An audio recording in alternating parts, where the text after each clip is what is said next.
and it's going to be a treat being on the After Chat. Well, thank you very much. So tell everybody out there what Rhino is up to these days. What are you doing? Well, I'm out wrestling on the independent scene and with Ring of Honor, staying busy. I get to travel a lot and drive. I love driving. Do you really? Oh, I love it. Get me behind the wheel for 10 hours and I'm a happy man. So you would rather, let's say you're from Detroit, right? So let's say you've got a show here in Philadelphia or New York. Oh, drive. And the promoter says, well, we'll pay for an airline ticket for you. No, they usually ask me, do you want to drive or fly? And a lot of times I'll just drive and I can bring someone with me. Or if they book someone along the way, I can pick them up and it saves the promoter. So and it's about the same price anyways. So what, do you have a DVD player in your car?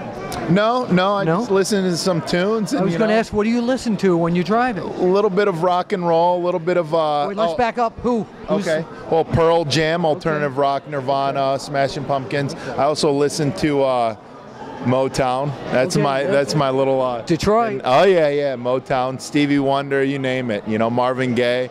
You know, that's some. If I have a lady with me, then I definitely listen to Motown because it makes some baby making music there. I might have to pull over the side of the road. You know, I'm kidding, but when I go on the road, it's strictly business. But yeah, so I just listen to just about. That can be business. Yeah, there you go. There you go. And plus, the thing I like about driving is if there's a snowstorm coming, I can leave a little early. I don't have to worry about delayed flights because, hey, you got to make the towns. The towns don't make themselves, right, Bill? So you want to be. You're right, but you want to be more dependent upon yourself than having to depend on anybody else. Exactly. And that way, you know, you make the show and you get the thing done. Especially with a promoter promoting someone. You know, if you're promoting someone, you got to have them there for your fans because you promoted them, sank the time and money into promoting them, and if they no-show because of weather or canceled flights, then you know that's hard on the fans. You know? So let's talk about while you're on the road. A lot of guys, you know, will stop at various places to eat. What do you eat? This is something we've never talked about before. What do you eat when you're on the road, going from home to on a 10-hour drive? When you stop and eat, what do you do? Usually, what I'll do is so I can eat clean, I'll cook up a bunch of chicken breasts, and then I'll ground sirloin. I'll cook up that. I'll even cook up some turkey breasts. But we're talking about now you're on the road, so you've got to stop someplace and you're not cooking. Pack a cooler. Do you really? Yeah, it's dedication. Dedication. So how do you cook on the road, though, if you pack a cooler? No, I cook it before I leave. Oh, yeah, I boil up a bunch of chicken breasts. I was wondering if you went into Roy Rogers and said, I have my own grill. If I run out of food, that's what I do. I go in there, I say, get out of the kitchen, I need it for a few minutes. Oh, yeah, no, I'm kidding. No, but if I don't pack my meals, I'll stop at a Denny's, or even if I'm down south, Waffle House, you know the good old Waffle House. Yes, of course. If you're in the wrestling business, you know and you love had to, when you went to a town, where's the hotel, and is it near the Waffle House? Exactly. Absolutely, absolutely. One of the other things I wanted to talk to you about, 2014, what do you look forward to in the next step of your career?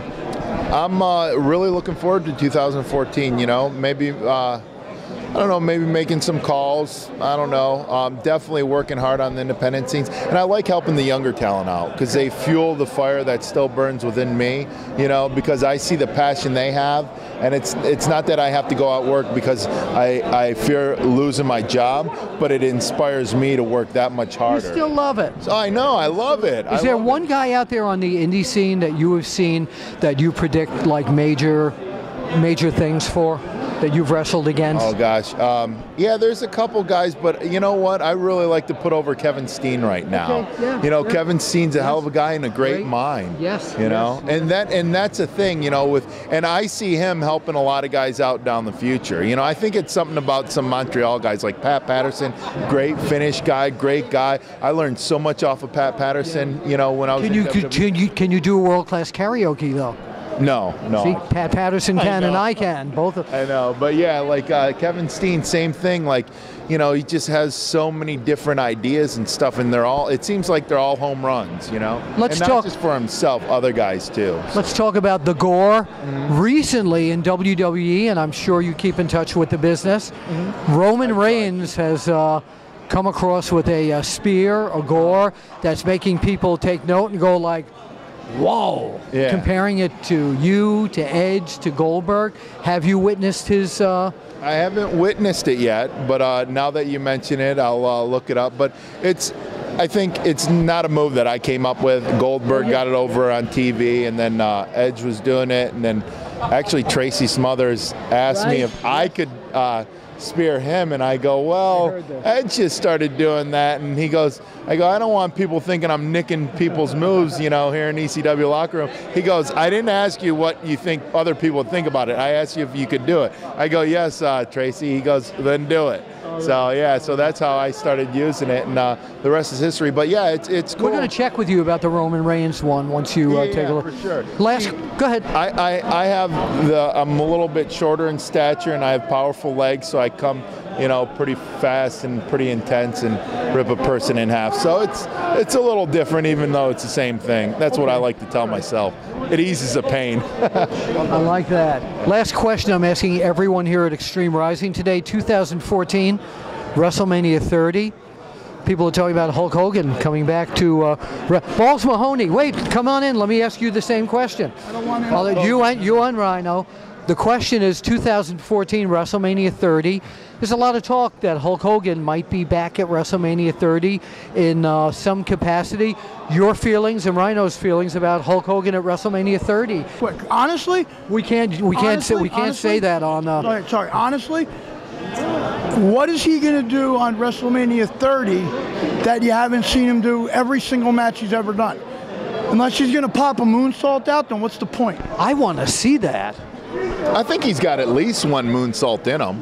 Unless he's done it before, then he's got one more left in him. But Hogan at WrestleMania 30. I think it'd be great. Let's face it, some people may not like him.